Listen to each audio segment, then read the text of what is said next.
Alright, so I wanted to do a little walkthrough here of the underside of this LX, kind of show you what to expect on a higher mileage 100 series.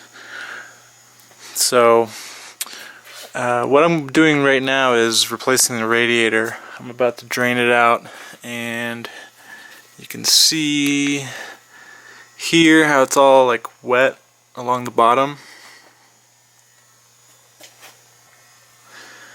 and basically the end tanks are leaking where the plastic meets up with the aluminum part of the radiator.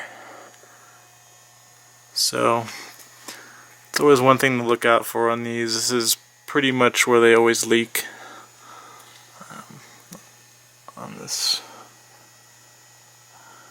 upper and lower end tanks there.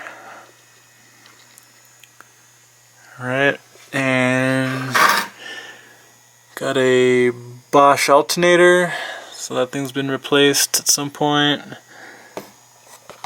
Got some, looks like some leaky lines there, power steering. It might actually be dripping down from the valve cover gaskets, which I'm about to replace now as well. And I have some play in my rack as well, with these rack bushings here. That debushing, that thing's worn out, so I've got some side-to-side play in it, and it's actually not too bad.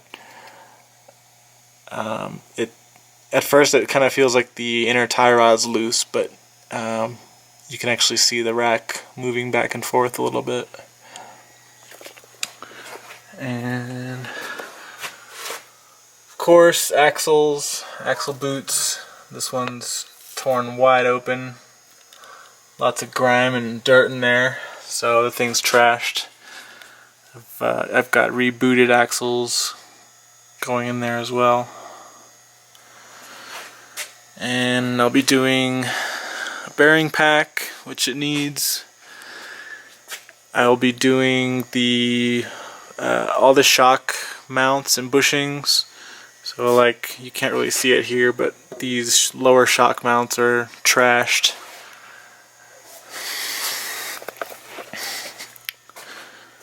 Got another axle boot leak in there. Looks like it's probably just the clamp, but that'll be getting a rebooted axle in there.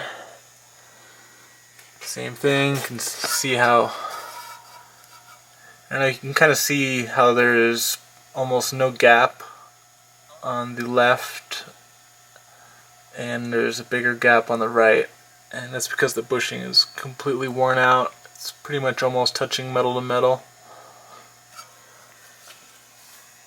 And my height sensor arm is still holding up. That's cool. The AHC's been working great on this thing. Somebody's replaced the sway bar bushings. Brakes are looking pretty good on this. The rears look almost brand new.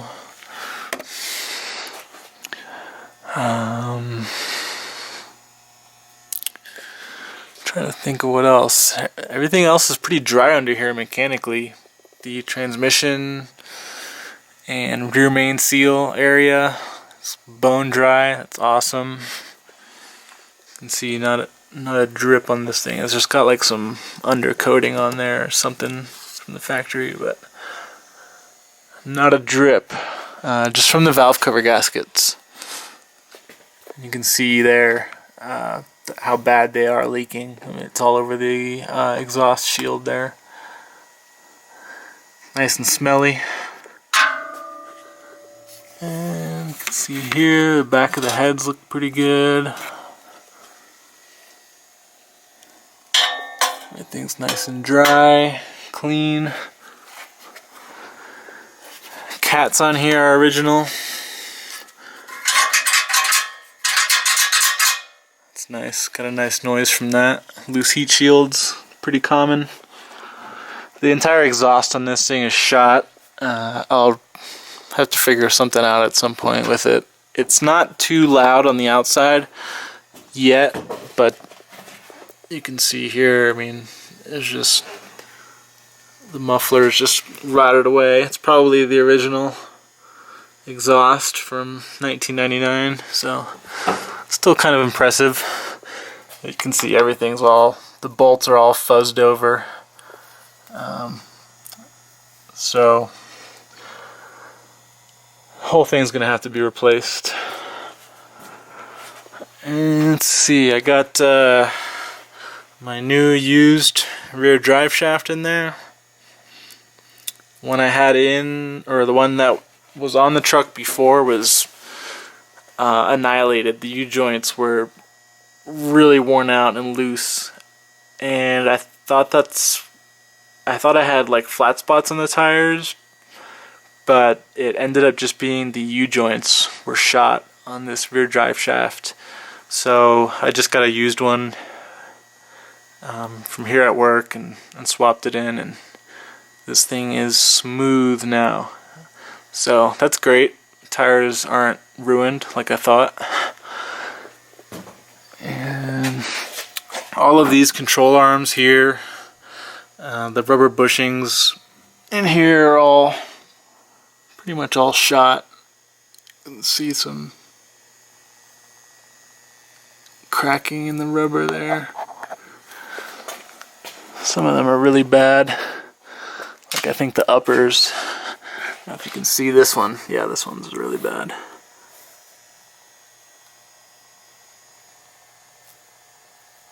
So I'll be replacing those at some point.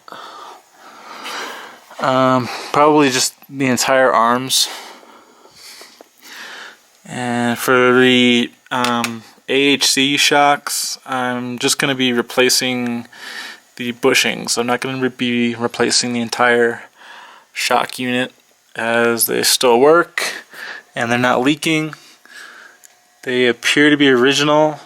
There's no receipts in the paperwork for any of the suspension being replaced, so yeah, I'm just gonna replace all the bushings, and then hopefully they won't leak and they'll go another 300,000 miles. And rear axle looking pretty good. This is all just like kind of light surface rust. I wouldn't even call this rust really. As you can see, the frame is pretty clean. This has been in Colorado its whole life. Mostly everything comes apart pretty easily. Since I bought this thing, I've been spraying everything down though, and WD-40 and PB Blaster, just so everything will come apart when I when I need it to. So this thing's looking pretty good underneath. It just has this very light surface rust, which I'm not even worried about. I don't consider that rust really, compared to like people in the Northeast or the Midwest.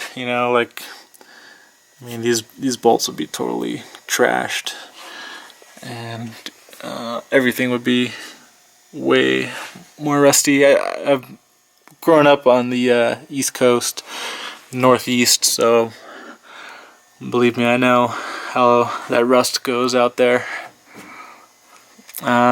Just basically just like the exhaust, which is pretty common to rust out on these no matter what over time.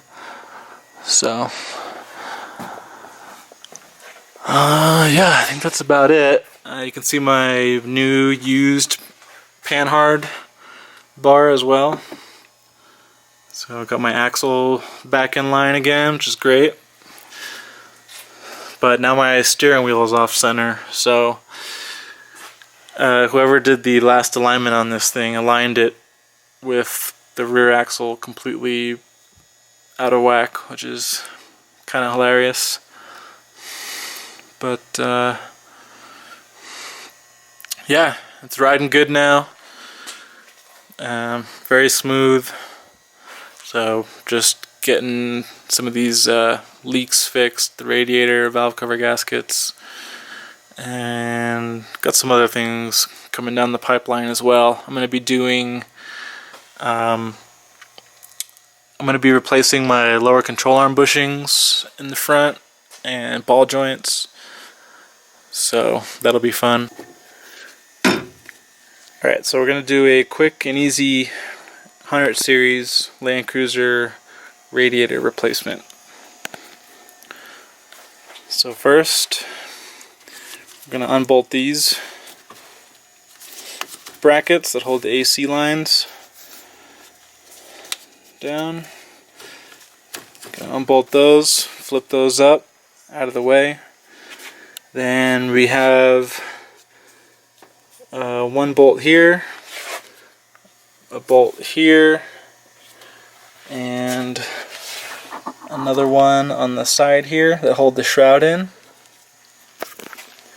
Alright, so we're going to get those out and then pull the shroud up. There's two tabs on the bottom that hold it in on the bottom. And lift that up out of the way. And there it is. Shroud is clear. Then we have these bolts down here at the bottom. 12 millimeters. You'll need a long extension to get to. Take those out. So here on this side, these are the little rubber grommets that hold them in. So take those out. And let's see. On the bottom, obviously disconnect your radiator hoses. Get those out of the way. And disconnect your transmission cooler lines. I put bolts in here to keep it from leaking. Once those are out of the way, then you're pretty much clear to pull it out.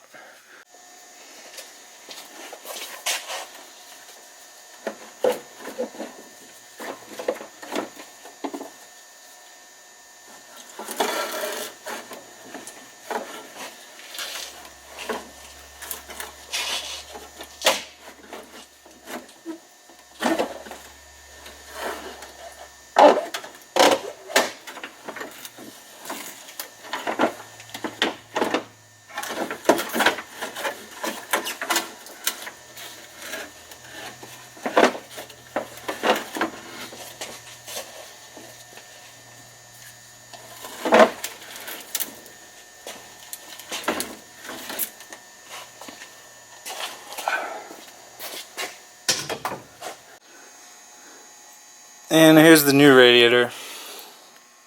Big step. Before you do anything, you want to get your new radiator out of the box and make sure it's all good, it's not damaged. It's not uncommon for these to come damaged. So I've already checked this one over. It looks good. This is a Spectra brand radiator. I've heard some mixed reviews on these, mostly positive. Lately, I've read some things online about them, and they seem to be a good and cost-effective replacement. So we'll see. I think it was like, I don't know, $200 shipped on Amazon, so pretty good price. Okay, the new radiator is in. One note that I did want to show you with these aftermarket radiators, and in particular the Spectra unit, it doesn't come with this foam that goes on the sides and the top of the original unit. So I just got some window weather stripping foam from the hardware store and put that on there on the side, so that'll create a nice seal up against the condenser. So got that on there, got some on the top that'll do the job too. So just one thing I wanted to point out. Maybe that's why these radiators are a little cheaper. And as always, friendly reminder to replace those heater tees.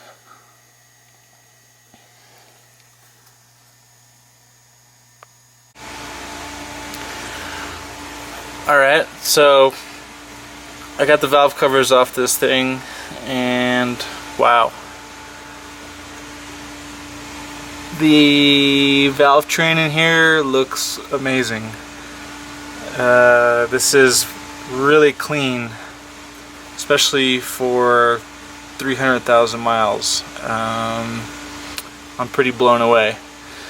And I believe the previous owner, when they said they got the oil changed religiously, and I mean they did have a stack of receipts to show for it too, but yeah, wow, just super clean underneath this thing, which is a great sign. Got the throttle body cleaned out, and here's the driver's side. Not bad at all.